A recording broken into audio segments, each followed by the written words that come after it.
Girls. आज मैं कुंडलियाँ continue करूँगी। पहला लाठी के गुण बताया, उसके बाद कंबल के गुण। I hope it's clear. हमें तो कमेंट में यही मिला है बच्चों का कि हाँ हमें समझ में आया है। अब कुछ बच्चों के पास किताब नहीं है, लेकिन मैं चाहूँगी जिनकी दीदी है, किताब है, तुम लोग व्हाट्सएप में उसकी तस्वीर लेकर और भेजने के लिए कहो।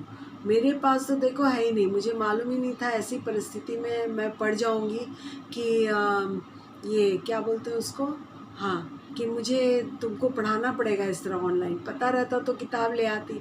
अब कल मैंने कोशिश की थी क्लास 9 के साथ कि पिक्चर्स लेकर मैं उन्हें बताऊं, उन तक पहुंचाऊं क्या लिखा हुआ है, लेकिन जब पिक्चर्स लिया गया तब तो ठीक आया, परंतु जब मैं अपलोड की उसको तो एकदम ब्लर्ड आ रहा है, मैंने एकदम साफ लिखा हुआ नज़र ही नहीं आ रहा।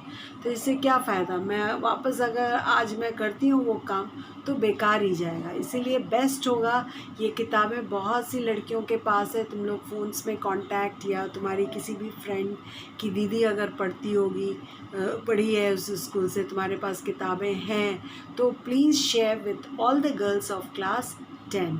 ये अब तुम्हारा बोर्ड क्लास है, यहाँ पे किसी भी प्रकार का कोई भी ये नहीं होना चाहिए, मतलब क्या बोलते हैं उसको, लैक नहीं होना चाहिए, पिछड़े रहोगे, हाँ, तो वो ठीक नहीं है, वो बात ठीक नहीं है। तो चलो आज नेक्स्ट वाली कुंडली कराते हैं, उसमें गुणों के बारे में। माने जिसका गुण है उसे सभी प्यार करते हैं, जिनमें गुण नहीं है वो उसको कोई नहीं पूछता। जैसे मान लो यहाँ पे जो उदाहरण दिए हैं कवि गिरधर कवि राय, वो कह रहे हैं कि कौवा और कोयल दोनों का रंग क्या है, काला है। दोनों ही काले हैं, लेकिन कौवा की बोली इतनी कर्कश है, उसमें कोई गुण नहीं है, इसलिए उसे कोई पसंद नहीं करता। लेकिन कोकिल की बोली चूँकि मीठी है, उससे सभी लोग क्या करते हैं, पसंद करते हैं। तुम लोग, एक मैं डिक्टेशन दे रही हूँ अभी, भले तुम्हारे पास पेन और पेंसिल नहीं हो, कलम नहीं हो लिखने के लिए, बाद में मेरे इस वीडियो को देखते हुए उतार लेना। पॉइंट्स होगा ये कि इस संसार में गुणों के अनेक ग्राहक हैं।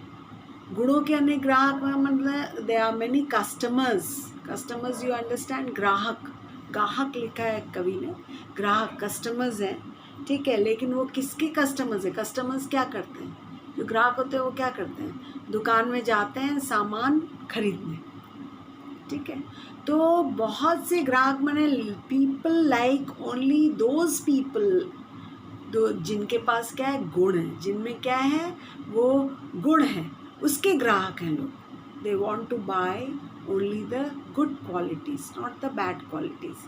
कवि के कहने का ये स्टाइल है, लहजा है कि गुण के जो देखोगे तुम लोग इस संसार में बहुत से ग्राहक हैं, ठीक है, परंतु बिना गुण वालों को कोई नहीं पूछता। जिनमें गुण नहीं है उनमें कोई नहीं। लेकिन बच्चों, ये तुम्हारे लिए नहीं है, बच्चों में खराबी अच्छाइयाँ रहती हैं, क्योंकि अभी तुम लोग बच्चे हो, सीखने की उम्र है। ये बड़ों की बात कही जा रही, बुजुर्गों में गुण होना आवश्यक है। अगर उनमें अवगुण है, अगर उनमें गुण नहीं है तो लोग उन्हें पसंद नहीं करेंगे। मान लो कोई बात में झगड़ा करता है, तो क्या कोई उससे बात करने की कोशिश करेगा, कभी भी नहीं। तो यही कारण है, तुम लोग अपने ऊपर मत लेना इसको। जैसे बहुत से बच्चे मुझे बोलते हैं कविता पढ़ाते वक्त, मुझे अच्छे मार्क्स नहीं मिलते, इसीलिए मुझे कोई नहीं पसंद करता, टीचर्स लाइक नहीं करते। नहीं, ये बात नहीं है, क्योंकि तुम्हारी उम्र क्या है, सीखने की। बच्चों के साथ ये रिलेटेड नहीं है। कवि जो भी कविता ये लिख रहे हैं वो वयस्कों के लिए, मीन्स अडल्ट्स के लिए, जो बड़े होते हुए भी कुछ नहीं सीखे अपनी ज़िंदगी में, राइट। कोई भी गुण वो नहीं सीखे। अवगुणी अगर रहेगा तो लोग तुम्हें प्यार नहीं करेंगे, उस वक्त पछताना नहीं, ठीक है। अगर तुम्हें वयस्क होने के बाद भी तुम न सीखो कि तुम में क्या गुण होना चाहिए क्या नहीं, तब तो तुम्हें लोग पसंद नहीं करेंगे। कौवा और कोयल एक ही रंग के होते हैं, पर कोयल अपने मधुर स्वर के कारण सभी को प्रिय लगती है मैंने पसंद आती है सभी को अपने मधुर कंठ के कारण। पर कौवा अपनी कर्कश वाणी के कारण सभी उसे क्या करते हैं, तिरस्कार। कौवे की जो बहुत कर्कश वाणी है, कड़े तरीके से होता है, काँ तुम लोग क्या करते हो, हट हट हट। क्लास में भी हमने देखा है, सब उठ के भगाने लग जाते। कोई बोलता है नहीं भाई कौवा भाई आओ, मेरे पास बैठो, पढ़ाई करनी है साथ में, कभी नहीं बोलते हैं ना। बोलते हो तुम लोग, तुम्हें भगाना शुरू करते। क्यों? क्योंकि उसकी वाणी क्या कर्कश है, तुम्हें उसकी वाणी बिल्कुल पसंद नहीं। वाणी मतलब बोली, ठीक है, समझ में आया? तो कविता तो मैं पढ़ी चुकी हूँ और इसका मीनिंग्स भी बता दिया। अब नेक्स्ट आ रहा है, तो इस बात का ध्यान रखना, इस स्टैंजा में यही है कि जो गुण है उसके ग्राहक सभी हैं, बहुत से मिलेंगे संसार में। अगर तुम में अवगुण है अडल्ट्स में, तो उनको कोई पसंद नहीं करेगा। जैसे कि कौवा और कोयल, दोनों का रंग काला है, परंतु कर्कश बोली बोलता है कौन? कौवा। कौवा को कोई पसंद नहीं करता है, लेकिन कोयल मीठा बोलती है बोलकर उसे सभी बहुत ही पसंद करते हैं। तो तुम्हें भी कोयल बनना है, कौवा नहीं, ठीक है। चलो नेक्स्ट है पोएम। उसको मैं धीरे धीरे पढ़ रही हूँ, तुम लिख लो, बार बार सुनते हुए भी लिखना। साईं सब संसार में मतलब का व्यवहार, जब लग पैसा गांठ में, तब लगते को प्यार। मैं इसका मीनिंग बताऊंगी। यार, तब लगता को यार संग ही संग डोले, पैसा रहे न पास, यार सुख से नहीं बोले। कह गिरधर कविराय, जगत यदि लेखा भाई, करत बेगर्जी प्रीति, यार बिरला कोई साई। मतलब यहाँ भी बहुत क्लियर है, बोली ऐसी है कि तुम लोगों को नहीं समझ में आ रहा है। उस ज़माने के ऐसे ही लिखा करते थे कवि। तो यहाँ पर बोल रहे हैं कि जब यहाँ पे पूरे संसार में अगल बगल जहाँ भी देखोगे तुम लोग, वहाँ तुम लोग क्या चीज़ महसूस करोगे? कि सब मतलब ही है, जिसको जिससे मतलब है उतनी गहरी दोस्ती है दोनों में। बच्चों की बात फिर मैं बोल रही हूँ नहीं है, वयस्कों की बात बोल रही हूँ, अडल्ट्स की। अडल्ट्स में भी जहाँ तुम लोग देखोगे बहुत ज़्यादा मेल मिलाप है अपने रिश्तेदारों के अलावा, वहाँ कोई ना कोई मतलब ज़रूर है एक दूसरे का। सबसे बड़ी बात ये है कि जब तक पैसा गांठ में, जब बोलते हैं ना आदमी जब मुसीबत में रहता है तभी उसे समझ में आता है सच्चा हितैषी उसका कौन है। हितैषी मतलब उसका हित चाहने वाला, उसकी अच्छा भलाई चाहने वाला कौन है। मान लो 5 जने हैं हम लोग, ओके, मैं हूँ और भी XYZ 5, हम लोग बहुत पक्के दोस्त हैं। क्यों? क्योंकि मिस ए के पास क्या है, काफ़ी पैसा है, तो वो जहाँ जाती है पार्टी देती है, पैसा खर्च करते हैं, हम लोग उनके पीछे पीछे घूम रहे हैं, ठीक है। क्यों भाई? क्योंकि उनके पास पैसा है। अब अचानक से उनके पास पैसा जो है, वो मालूम ही है तुम लोगों को, बिजनेस में अप्स डाउन्स होता ही रहता है, तो पैसा धीरे धीरे उनका डूब जाता है और वो गरीब हो जाती है। तो हम लोग सब क्या करते हैं, पत्ता काटते हैं, भैया उससे नहीं मिल रहा है कहीं। क्यों बोलो तो? कारण ही है, सिर्फ इसीलिए नहीं कि वो तुम्हें घुमा फिरा नहीं रही है और तुम्हें खिला पिला नहीं रही है, इस डर से कि कहीं वो तुमसे ना पैसा मांग ले कि कहीं वो तुमसे उधार ना मांग ले, क्योंकि तुम डरती हो उसकी मदद करने से कि फ्यूचर में वो तुम्हारा पैसा वापस करेगी या नहीं। तो हो गया ना मतलब वाला व्यवहार। उसके साथ तुम आज तक दोस्ती का रिश्ता निभाई, क्यों? क्योंकि वो तुम्हें घुमाती थी फिराती थी, उसके पास बहुत पैसे थे, वो तुम्हारी मदद नहीं करती थी, मतलब वो तुम्हें लैविशली खर्च करती थी तुम्हारे ऊपर, तो वो तुम्हारी दोस्त थी। और जैसे ही वो उसके पास पैसे ख़त्म हो गए, तुम इस डर से उसका साथ छोड़ दी कि क्या होगा, मान लो अगर वो तुमसे पैसे मांग ले, इसी डर से तुमने उसके साथ अपना जो रिश्ता है वो छोड़ दिया। तो पॉइंट्स नोट डाउन करो।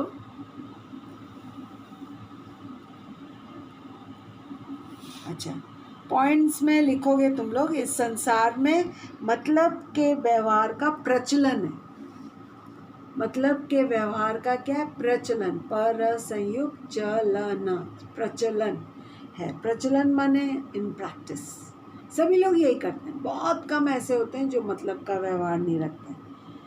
आम लोग किसी से मित्रता भी तभी तक निभाते हैं जब तक उसके पास धन दौलत है। आम लोग मीन्स ऑर्डिनरी पीपल जो मैं आसपास देखती हूँ, वो तभी तक उसके साथ मित्रता निभाते हैं जब तक उसके पास क्या है? पैसा है। जब तक उसके पास धन दौलत होते हैं तब तक। धन समाप्त हो जाने पर मित्रता का भी अंत हो जाता है। और निस्वार्थ प्रेम, प्लीज़ राइट, निस्वार्थ प्रेम माने जो प्रेम लव है उसमें कोई स्वार्थ नहीं है। मैं तुम्हें पसंद करती हूँ, क्यों? क्योंकि तुम्हारे पास पैसा है, ये कोई मित्रता नहीं है। निस्वार्थ नहीं हुआ, यह स्वार्थीपना हुआ, सेल्फिशनेस। तो निस्वार्थ जो प्रेम करने वाले कम ही मिलते हैं। तो कवि के गिरधर कवि राय का कहना है, ये मैं नहीं कहूँगा कि नहीं है, बिल्कुल इस संसार में है, बहुत कम है।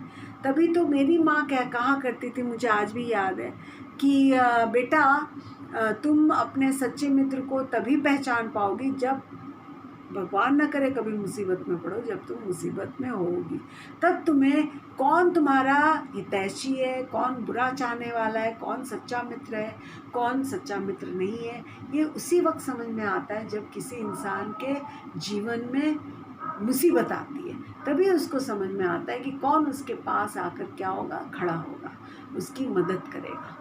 आई होप दिस कुंडली इज़ ऑल्सो क्लियर। नहीं हो तो प्लीज़ कमेंट सेक्शन में लिखना क्या नहीं क्लियर है, किसका मीनिंग तुम्हें चाहिए, मैं सब बता दूँगी। लेकिन कमेंट सेक्शन में बोलना तो पड़ेगा बच्चों। तुम लोग कभी कोई कमेंट, एक दो लड़की को छोड़कर मैं समझ में आई कविता के अलावा और कोई कमेंट मुझे नहीं मिला है।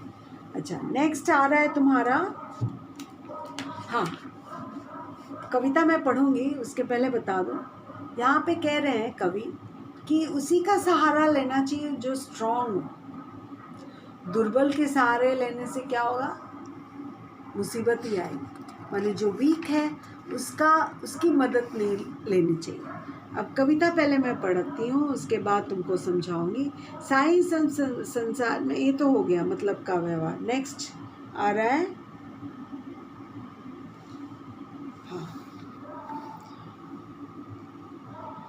रहिए लटपट काटी दिन, बरु धामे माँ कोय, छा न बाकी बैठिए जो तरु पतरी होए। पतरी माने पतली होए। जो तरु मीन्स पेड़, पतरी होए, एक दिन धोखा दे हैं, जा दिन बहे ब्यारी टूटे, तब जर में जहरे। मतलब जिस दिन टूट जाएगा पेड़ उस दिन तुम्हारे ऊपर गिर जाएगा। कह गिरधर कविराय, छा मोटे ही रही गई है, पाता सब झरी जाए, तहु छाया में रहिए। मतलब ऐसे पेड़ के नीचे बैठना चाहिए जो बहुत ही स्ट्रॉन्ग और घना हो। अब इसके जो पॉइंट्स है उसे नोट डाउन करो। ये 5वीं कुंडली है।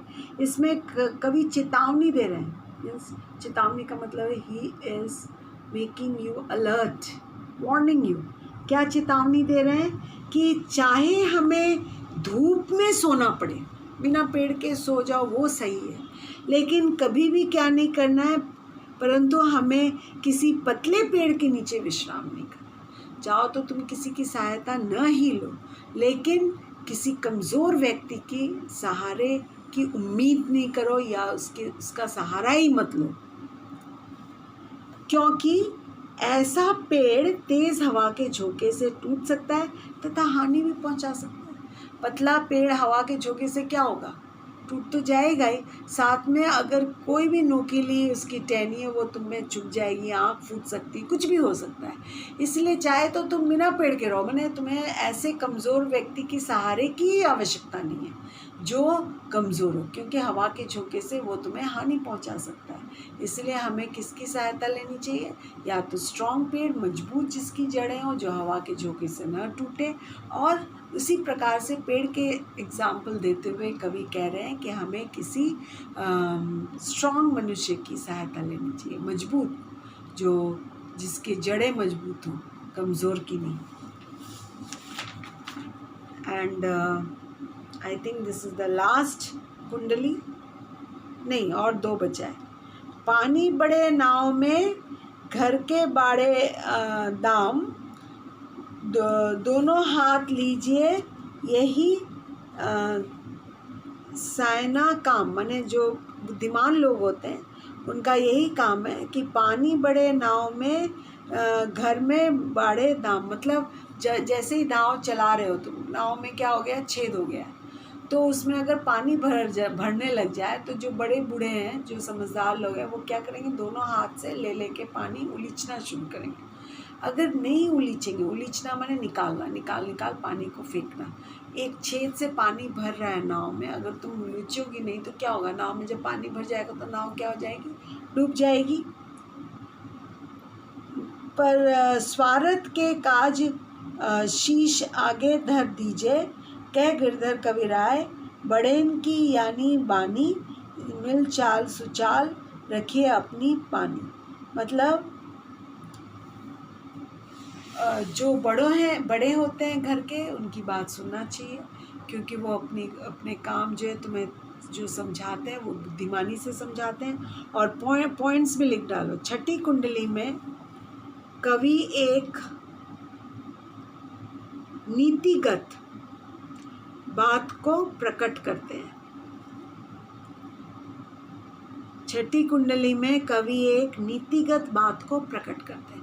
नीतिगत माने वैल्यू, जिसमें वैल्यूज है, ठीक है। नीतिगत बात को प्रकट कर रहे हैं। क्या बात है, यदि नाव में पानी और घर में धन दौलत बढ़ जाए, हाँ, खाली नाव में पानी नहीं, नाव में पानी अगर भरता है तो तुम उसे क्यों उलीच रही हो, क्योंकि नाव डूब जाएगी। इसी तरह अगर घर में पैसा ज़्यादा है नाव में पानी की तरह, तो तुम्हें उस पैसे को क्या करना चाहिए, गरीबों में बांट देना चाहिए। अगर धन दौलत बढ़ जाए तो दोनों हाथों से बाहर निकाल देना चाहिए, अर्थात नाव में पानी निकालना चाहिए और घर की जो धन दौलत है वो भी बढ़ जाने पर दूसरों के भलाई में काम में आना चाहिए। दान देना चाहिए दूसरों की भलाई के लिए, अपना सर्वस्व ना भी करो तो दूसरों की भलाई के लिए वो पैसे क्या करना चाहिए, लोगों में मदद के तौर पर देना चाहिए। आज का ही ये देख लो, जो कोरोना वायरस चारों ओर फैला हुआ है, कितने लोग कितना दान दे रहे हैं। तो जिनके पास है, मैं नहीं कह रही हूँ जिनके पास नहीं है वो दान दें, ठीक है। जिनके पास है बहुत ज़्यादा पैसा, उन्हें दोनों हाथ से, जैसे पानी एक हाथ से तुम ले थोड़ी बार करोगी तो नाव डूबी जाएगा। इसी तरह से अगर दोनों हाथ से, जैसे पानी नाव का डूबने से बचाती हो, दोनों हाथ से पकड़वा, उसी तरह अगर घर में बहुत ज़्यादा धन दौलत है तो उसे दोनों हाथ से, खुले हृदय से, दोनों हाथ यानी खुले हृदय से जो गरीब हैं, जो ज़रूरतमंद हैं, उनको देना चाहिए। तभी तुम्हारी क्या होगी, भलाई होगी। जैसे नाव में अगर तुम लोग बैठे हो, भलाई किस में है, पानी को लीज देने में, छेद वाले नाव में। तो उसी प्रकार से घर में अगर धन दौलत है, गरीबों में अगर बांटोगी तो अच्छा लगेगा। जिनके पास है, मैं फिर से रिपीट कर रही हूँ, जिनके पास बहुत ज़्यादा धन दौलत है, उनकी बात कवि कह रहे हैं। अब है तुम्हारा लास्ट वाला। लास्ट में लिखा है, राजा के दरबार में जय समाया पाए, साईं तहाँ न बैठिए, जहाँ हो देर उठाए, जहाँ को देग उठाए, बोला रहिए, हंसियो नहीं हवाए, बात पूछी तो कहिए, कह गिरधर कविराय, समय सौ कीजिए काज, अति आतुर नहीं है, बहुरी करे राजा। अब ये तो बहुत ग्रीक भाषा तुम्हें लग रही है, इसका मीनिंग तुम लोग लिख लो, जो मैं पॉइंट्स दे रही हूँ उसके हिसाब से। वो है, ये अंतिम कुंडली में कवि जो है कह रहे हैं, ये भी नीतिगत बात है विथ वैल्यूज। इसमें उल्लेख कर रहे हैं कि राजा के दरबार में, जो राजा का दरबार है, उसमें सही समय पाकर ही जाना चाहिए। ऐसी जगह नहीं बैठना चाहिए जहाँ से कोई उसे उठा दे। किसी के द्वार कुछ पूछने पर ही बात करना चाहिए। बिना मतलब हंसना नहीं चाहिए। सभी काम ठीक समय पर करना चाहिए। जैसे मैं बोलती हूँ, राजा के दरबार में तुम गई, ठीक है, और कहीं भी तुम्हारा मन हुआ बैठ गई, और तुम्हें अगर कोई उठा देता है तो तुम्हें क्या अच्छा लगेगा? अपमानजनक नहीं लगेगा। इसलिए सोच समझ कर क्या करना चाहिए, उस जगह पर बैठना चाहिए। सो अपनी बुद्धि का इस्तेमाल करो। खाली सोच समझ कर बैठना ही नहीं चाहिए। क्या करना चाहिए? ऐसी जगह नहीं बैठना चाहिए जहाँ से तुम्हें उठाया जा सके। किसी के द्वारा कुछ पूछने पर ही बात करना चाहिए। तुम्हारे भी बड़े तुम्हें, जैसे मेरी माँ मुझे कहा करती थी, जब बड़े बात करें तो बीच में मत बोला करो, ठीक है। तो जब तक तुमसे कोई प्रश्न ना पूछा जाए तब तक उसका उत्तर नहीं दो। जैसे सब हाँ हाँ हाँ करके हंस देंगे तो ये क्या तुम्हें अपमानजनक नहीं लगेगा? लगेगा। ये वैल्यूज़ वाली बातें हैं सारी, कि उसी स्थान पर बैठो जहाँ तुम्हें बैठना है। ऐसा नहीं हो कि कोई तुम्हें वहाँ से उठा दे। दूसरी बात, तभी किसी बात का उत्तर जो जब तुमसे कोई प्रश्न पूछा जाए, अन्यथा कोई उत्तर नहीं दो। और फिर क्या है, सिर्फ इतना ही नहीं, बिना कारण हंसना नहीं चाहिए। ये तो तुम लोग अभी से सीखना शुरू कर दो, ठीक है, क्योंकि ये तुम लोग की आम आदत है। कोई कुछ हुआ नहीं, हाँ हाँ हाँ पूरा क्लास हंसने लगता है, तो ये उचित बात नहीं। तो देख लो, अपना ही एग्जाम्पल